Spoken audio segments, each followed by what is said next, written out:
করেছি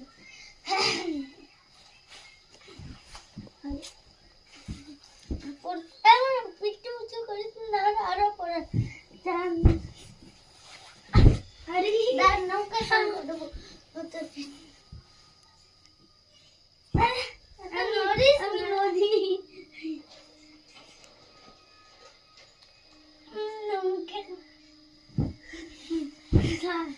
এবার তুই ঘোড়া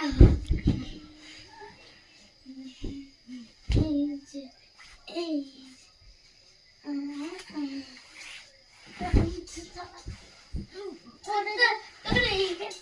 প্রচুর স্লিপ কাটছে ওর জন্য বানানোটা করছি ভয় লাগছে তো আরে আরে এরকম করিস না ভয় লাগছে